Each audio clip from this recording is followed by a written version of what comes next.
So what is this portion about? It's really about what it's named after, Terumah. Terumah is the gifting. It's the gifting of items to build the tabernacle. שימו לב, זה לא מס, זה לא צו, זה איך שעל לבכם. This is not a tax, it's not a commandment. You have to give this specific amount. It is give willingly what's on your heart.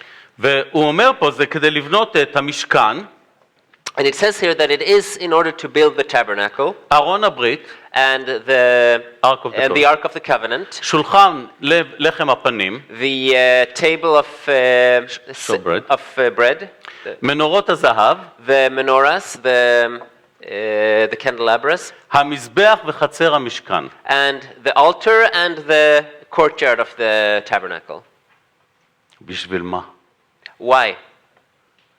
כדי שאלוהים ישכון בתוכנו. So that God will live within them.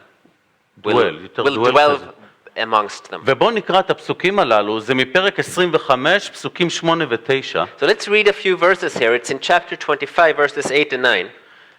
25, 8 ו-9. Exodus 25, verses 8 and 9. ועשו לי מקדש, ושכנתי בתוכם. ככל אשר אני מראה אותך את תבנית המשכן ואת תבנית כל כליו וכן תעשו. Let them construct a sanctuary for me, that I may dwell among them, according to all that I am going to show you, as the pattern of the tabernacle and the pattern of all its furniture, just so you shall construct it. אז אחד, אלוהים רוצה לשכון בתוכנו. Just so you shall construct it, sorry. So God wants to dwell among us. ושימו לב שהמשכן וכל הכלים הם סמל. And notice that the tabernacle and all the items in it, they are all symbols. סמל. They're symbols. זאת אומרת, אם זה סמל, אם זה צל, צריך להיות גוף שמטיל את הצל. And if this is a symbol, if it's a shadow, there has to be an original body that casts this shadow. הנה הצל. Here's the shadow. הנה הגוף. And here's the body. הנה המשכן. Here's the tabernacle. הנה המנורה וכל הכלים. The menorah, all the items. ומה הגוף? But what's the actual thing? אז נראה לכם שאלוהים באמת רצה שהם ישתחוו לסמל? זה הייעוד שלנו? Do you really think God wanted them to bow down to a symbol? Was that the original purpose?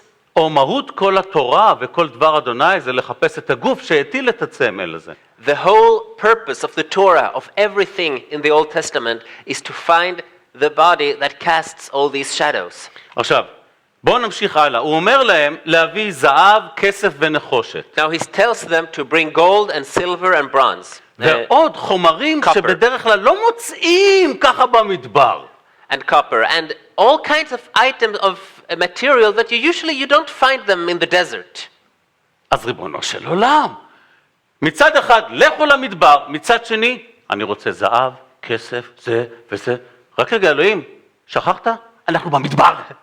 So God first tells them go out into the desert, and then he tells them you need to build something of gold and silver and copper. Wait, God, wait. Did you forget? We're in the desert. האם ייתכן שאלוהים יבקש ממישהו דבר ולא ייתן את הכלים או את הדרכים להשיג את זה? Can God request to demand something from someone and then not give them the means to acquire it? לא, זה לא האלוהים שלנו. No, that's not our God. תזכרו מה קרה כשהם יצאו ממצרים. Remember what happened when they left Egypt. שמות פרק 11. Exodus 11. פסוקים 2 ו-3. 2-3.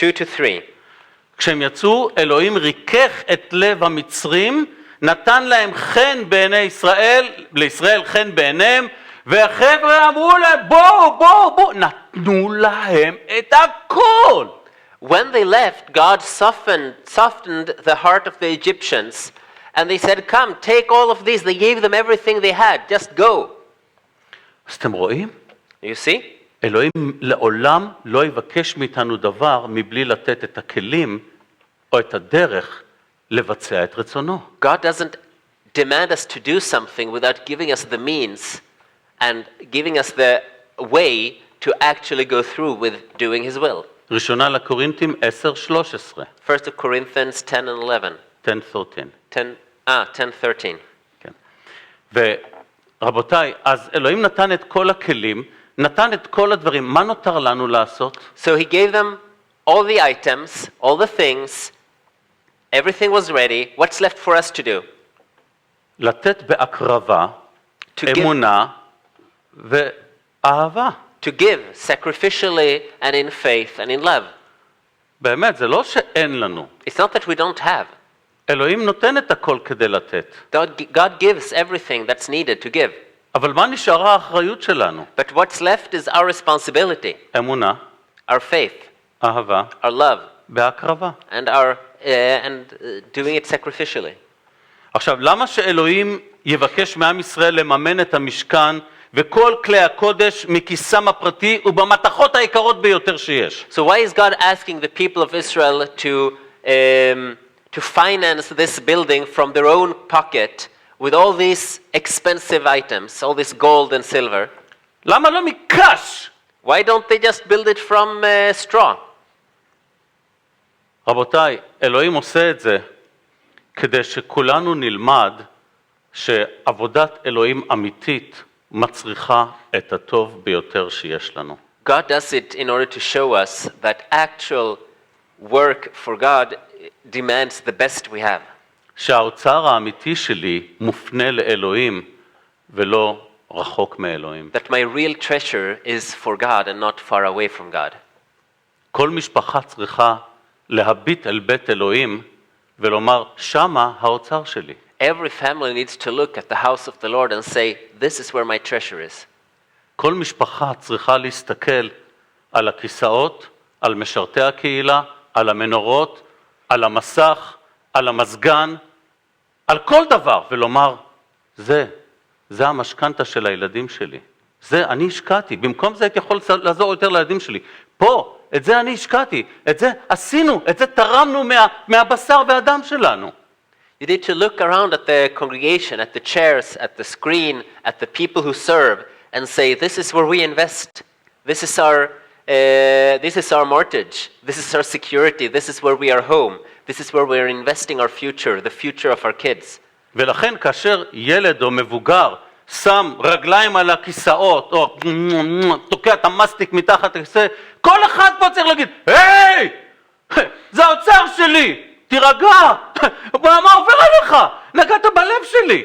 כל אחד צריך להרגיש, וואלק, שמתי את האוצר שלי פה, לאף אחד אין זכות להרוס את זה. It belongs to all of us. It's our treasure. So if you see a person put his feet on the chair or put a gum under it or anything like that, everyone around should say, hey, this is my heart. This is my treasure. What are you doing? וככה גם הילדים שלנו צריכים לגדול. And this is how our children should grow as well. באים לבית אלוהים. You're coming to the house of the Lord. שם האוצר שלנו. This is where our heart is, our treasure is. בין אם זה באנשים, בין אם זה בכל השקעה שעשינו בחיים שלנו. Whether it's on people or what we've invested in one another. שימו לב שהבקשה של אלוהים היא בקשה, היא לא צו, זה לא תוספת מיסים. God's request here is a request. It's not a demand. It's not an additional tax. אם יש להם אהבה, אמונה, מקריבה, יהיה מספיק. אם לא, לא. If they have love and faith and enough sacrificial giving, it will be enough. If not, it won't. הוא לא אמר שכל משפחה צריכה להביא שקל או דולר או אונקיית זהב. אין פה את הדבר, אמר, תביאו. He didn't tell them to give 1 shekel each or $1 each or 1 ounce of gold each. No, he just said, bring whatever you can.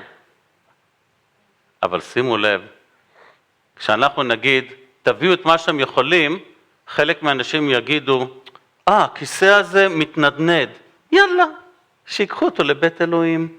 לא, חבר'ה, אלוהים לא בא ואמר, תן לי את מה שאתה לא רוצה בבית שלך. אלוהים הוא לא סל המחזור שלנו.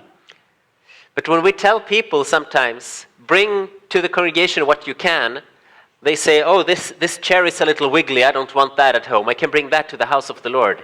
No. You should bring the best you have. It's the house of the Lord. אנשים מביאים בגדים שהם לא צריכים. אתם רוצים להביא את זה לבית אלוהים? 1, תחפשו את זה, 2, תקפלו, 3, זה טוב, תביאו. נכון, בורגרד? זה כיף לקחת משהו קרוע ומלוכלך לאחרים? And if you want to bring clothes that we are arranging here and giving to people who don't have, first of all, wash it. Second of all, make sure it's not torn or broken. Third of all, fold it nicely.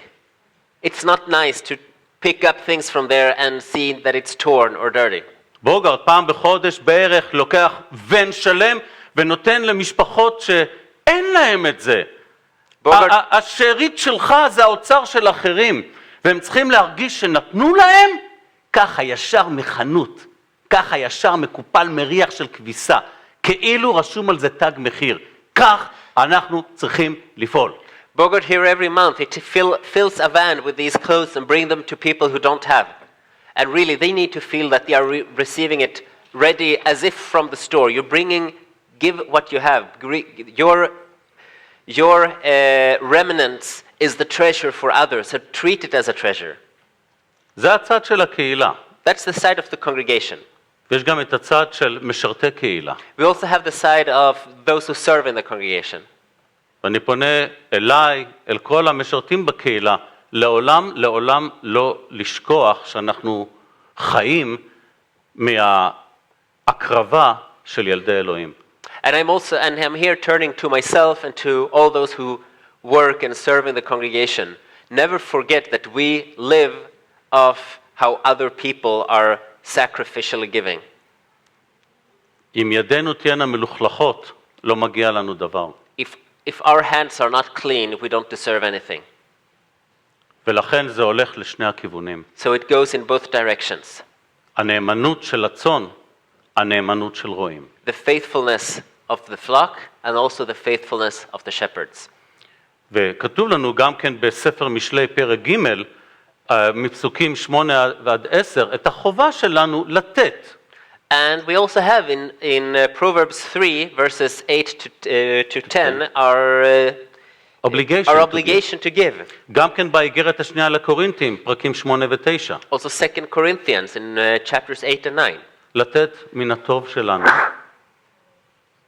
To give from the good we have. גם בראשית פרק 4, ולמדנו על זה לפני מספר שבועות. Also in Genesis chapter 4, and we learned about that a few weeks ago. זה על המשכן. That's about the tabernacle. אבל יש משכן גדול יותר. But there's a bigger tabernacle. כל אחד ואחד פה. Each one of us here. ואלוהים בא ואומר, אני רוצה את המתכות היקרות ביותר. And God comes and says, I want the most valuable metals. ואני רוצה שזה יבוא מתוך אמונה מקריבה. And I want it to come from sacrificial faith. כדי לשכון בתוככם. So that I will dwell among you. מכיוון שאלוהים לא בא להושיע בניינים. Since God didn't come to save buildings. הוא בא להושיע אנשים. He came to save people. הוא לימד אותנו שכל אחד ואחד מאיתנו זה משכן אלוהים. He taught us that each and every one of us are a tabernacle to God. והוא שוכן בתוכנו. And he dwells among us. ראשונה לקורינתים 3. 1 Corinthians 3. 16 ו-17. 16 to 17. גם שנייה לקורינתים 6. Also 2 Corinthians 6. אני חושב 19-20. I think 19 to 20. רבותיי, כל אחד מאיתנו זה משכן אלוהים. Each one of us are a tabernacle to God. והחומר הזה הוא החומר היקר ביותר. And that material is the most precious. והשאלה היא, האם כל אחד מאיתנו באמת דואג שהמשכן הזה יהיה ראוי למגורי אלוהים? And the question is each and every one of us worthy of it to be a dwelling place of the Lord? האם העדיפות הראשונה בחיים שלך לוודא שמשכן אלוהים נקי וראוי? Making sure that the tabernacle of God within you is clean and worthy, is that the first priority in your life? אם המשכן הזה נקי וראוי אצל כל אחד מאיתנו, גם המשכן הזה יהיה ראוי וטוב. Because if that tabernacle in each and every one of us is clean and worthy, then this whole tabernacle will also be. אני שוב בא ואומר שכל אחד וכל משפחה יביטו על הקהילה, על כל מה שבא, בין אם זה כיסא או בין אם זה רואה קהילה, שמש או מדריך נוער, ויאמר, האם יש לי חלק בשירות הזה? And I want each and every one of us, in every family, to look at all the different parts of this congregation, whether it's a chair or or someone who serves, or if it's a pastor or a youth teacher, and say, this is part of my home. ולרגע אחד אל תחשבו שאם רואה קהילה מדבר, אז הוא לא מחויב לאותו דבר. ביום שבו המשכורת שלנו נכנסת לחשבון הבנק, אשתי ואני מרגישים אלרגיה, חייבים לתת את החלק של אלוהים. זה לא בסוף החודש, זה ממש ברגע שנכנס לחשבון. וככה כולנו צריכים. אף אחד מאיתנו הוא לא פטור מזה. זה נכון מלמטה למעלה, למעלה למטה. And don't think for a moment that pastors are exempt from this. When I'm saying something, I'm under the same obligation. When me and my wife, when we receive our salary into the bank account, first thing we do is we have to immediately give God's part. ועושים את זה באהבה. And we do it with love. ולכן כאשר מישהו מלכלך ועושה משהו, בא לי לתת לו מכונת.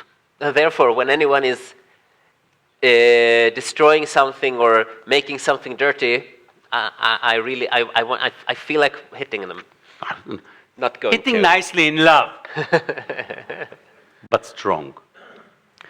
אבל רבותיי, ככה זה צריך להיות לנו.